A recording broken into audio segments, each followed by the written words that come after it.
കേരളത്തിലെ ഒട്ടുമിക്ക ആശുപത്രികളിലും ചികിത്സ തേടി പോയിട്ടുണ്ടെങ്കിൽ അത്ര നല്ല അനുഭവമായിരിക്കില്ല നമുക്കുണ്ടായിട്ടുള്ളത്. പല ആശുപത്രികളും ഡോക്ടർമാരുമൊക്കെ കച്ചവട താല്പര്യത്തോടെ പ്രവർത്തിക്കുന്നവരാണ്.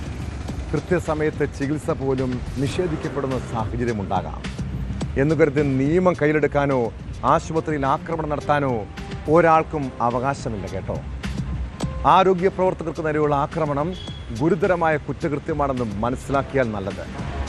കൊല്ലം കൊട്ടിയം ഹോളി ക്രോസ് ആശുപത്രിയിൽ ചികിത്സയ്ക്കായി എത്തിയ സംഘം കാട്ടിക്കൂട്ടിയ പരാക്രമത്തെക്കുറിച്ചാണ് പറഞ്ഞു വരുന്നത്. ഡോക്ടറെയും സുരക്ഷാ ജീവനക്കാരെയും മർദ്ദിച്ച സംഭവത്തിൽ 2 പേരെ കൊട്ടിയം പോലീസ് അറസ്റ്റ് ചെയ്തു. ചികിത്സ വൈകിയെന്നാരോപിച്ചുണ്ടായ തർക്കമാണ് പിന്നീട് ആശുപത്രിക്കുള്ളിലെ സംഘർഷമായി മാറിയത്.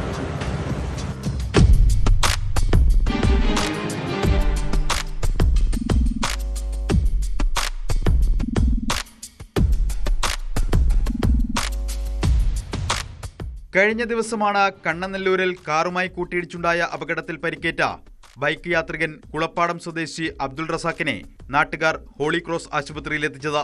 ഡോക്ടർ ഉടൻ തന്നെ പ്രാഥമിക ചികിത്സ നൽകി. പരിശോധനയിൽ യുവാവിന്റെ കാലിന് പൊട്ടലേറ്റതായി കണ്ടെത്തിയിരുന്നു.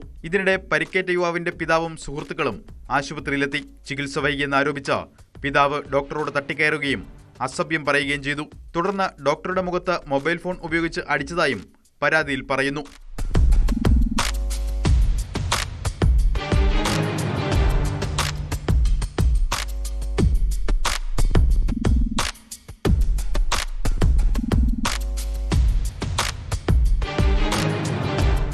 യുവാവിന്റെ സുഹൃത്തുക്കൾ അടിയന്തര വിഭാഗത്തിലേക്ക് ബലം പ്രയോഗിച്ച് കയറാൻ ശ്രമിച്ചത് സുരക്ഷാ ജീവനക്കാരനായ ജ്യോതി ബാബു തടഞ്ഞതോടെയാണ് സംഘർഷം രൂക്ഷമായത്. ജ്യോതി ബാബുവിനെ മർദ്ദിക്കുന്നത് കണ്ടെത്തിയ മറ്റ് സുരക്ഷാ ജീവനക്കാരും ആക്രമണത്തിനിരയായി. ഡോക്ടർ ഉൾപ്പെടെ 8ഓളം ജീവനക്കാർക്ക് പരിക്കേറ്റതായാണ് വിവരം.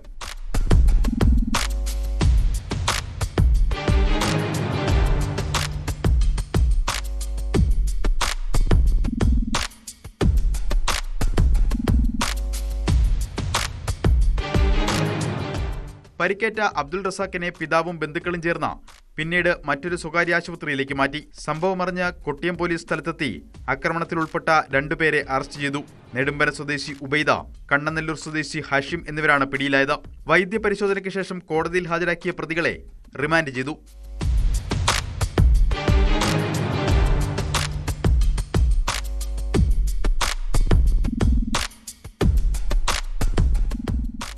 ന്യൂസ് 18 കൊല്ലം.